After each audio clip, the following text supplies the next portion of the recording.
Mga ka-Republic, sasago pa ang Hinebra SMB mamaya, hindi lang ito banggaan ng dalawang PBA bigs. Bakbakan din ito ng dalawang bagong PBA greats. Galing sa unang panalo ang Gin King samantalang naglasap naman ang talo ang SMB sa kanilang huling laro. Hangad ng Beermen na makabalik sa win column, samantalang gusto naman ng mga mag-aalak masundan ang kanilang unang panalo laban sa tira firma. Sasagutin din natin ang mga tanong bakit daw hindi naglaro si Jamie Malonzo sa debut game ng Hinebra.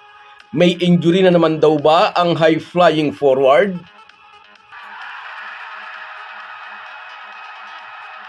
Pag-uusapan po natin yan, pero bago ang lahat ay maglalambing po ako sa inyo na isubscribe ninyo itong ating channel at kung di masyadong makakaabala ay i-like at paki-share na rin ninyo. Malaking bagay po yan sa aming mga vlogger. Maraming salamat. Mga ka-Republic, natuwa ang mga Hinebra fans sa buwan namanong panalo ng Hinebra sa kanilang debut game noong Miyerkules, kung saan ipinamalas ni Japet Aguilar na isa pa rin siya sa pinakamahuhusay na sentro ngayon sa PBA. Pinangunahan ni Japet ang atake ng Barangay Hinebra sa kanyang 30 points, samantalang nagpasabog naman si Scottie Thompson ng almost triple-double, 11 points, 14 rebounds, and 7 assists. Pero sa kabila ng panalo ng mga mag-aalak, umatake na naman ang mga toxic na Hinebra haters. Mahihinang team lang daw naman ang kayang talunin ng Gin Kings. Pagdating daw sa malalakas na kupunan, tumitiklop daw ang Barangay Hinebra. Sabi pa ng iba, gone are the days na naipapanalo pa ng mga mag-aalak ang mga larong halos wala ng pag-asa. Sa nakaraang Commissioner's Cup Finals, antok and text daw ang halos wala ng pag-asa, lubog na ang mga ito sa 3-2 deficit sa best of 7 ay nagawa pang manalo ng dalawang sunod. At ngayong All-Filipino Conference, sa kabigo ang iyon gustong umahon ng Hinebra.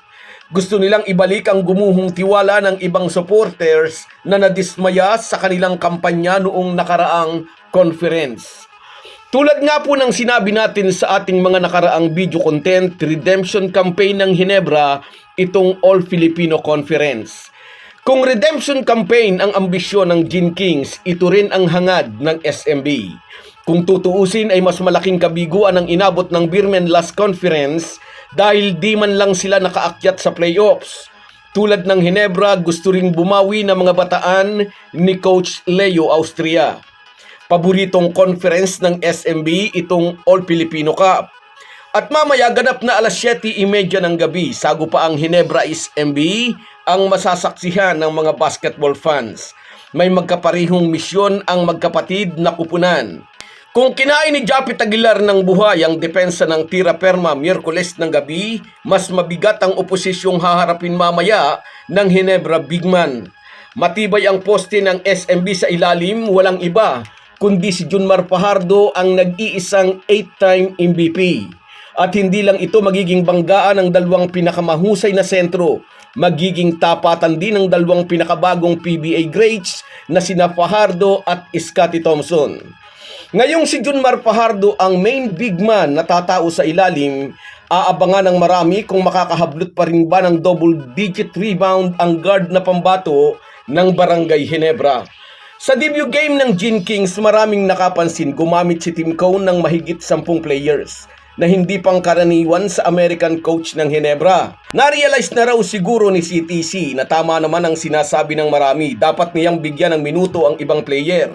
Unti-unting gumuguho ang kumpiyansa ng isang manlalarong pinagbubutas lang ng bangko. Sana nga'y may ganoong realization si Tim Cone. Pero duda ang marami, gumamit lang daw si Tim Cone ng mga bench players dahil magaang na team lang ang kalaban. Kung magaang na team ang Terra Firma, tiyak mararamdaman ng Hinebra ang bigat ng SMB. Hindi na magiging madali ang trabaho ni Japet Aguilar at Scottie Thompson sa pagharap nila kina Junmar Fajardo at CJ Perez. Kung hangad ng Hinebra na masundan ang kanilang unang panalo, gusto naman ng SMB na mag-bounce back mula sa overtime loss nila laban sa Magnolia. Pero kung magbabounce back ang Beermen, ayaw ni Tim Cone na gawin iyon ng SMB sa Hinebra. Sa iba kayo mag-bounce back. wag sa amin. At upang tumibay ang rotation ng Gin Kings, ihinihanda na ni Tim Cone si Jamie Malonzo laban sa tropa ni Leo Austria. Maraming nakapansin na hindi pinaglaro ni CTC si Malonzo sa kanilang debut game. Ang rason, may slight knee problem ang high-flying forward at hindi ito naka-attend sa mga team practice kaya nagdesisyon na lang daw ang Ginebra mentor na hindi ito paglaruin sa kanilang debut game. Pero nagpahiwatig si CTC na kailangan nila ang Lasal Green Archers product sa pakikipagsagupa nila sa malakas na kupunan ng San Miguel Beermen. Karagdagang bigman para harapin at pigilan si Junmar Fajardo. Sabi pa ni Tim Cone, si Junmar daw ang kanilang punterya. Kailangan daw nilang ma-figure out kung paano i-handle ang 8-time MVP. Alam ni Tim Cone, magiging malaking sakit ng kanilang ulo si Junmar Fajardo. Once na dinoble mo ito sa painted area, may maiiwang libre na handang pumukol ng outside shots. Pipili na lang daw sila kung aling lason ang kanilang tatanggapin. Ang inside scoring ni GMF o ang outside shots ni Nawami Chongson at Marcio Lasiter. So guys, yan lang muna. Hanggang sa muli. Kahit gaano po tayo kabisi ay huwag po nating kalimutan ang ating buhay espiritual. Lagi po tayong magpasalamat sa bawat araw na dagdag sa ating buhay. Malaki po ang maitutulong ng pananalangin araw-araw. Isang paalala po mula sa inyong Halo Halo Sports Republic.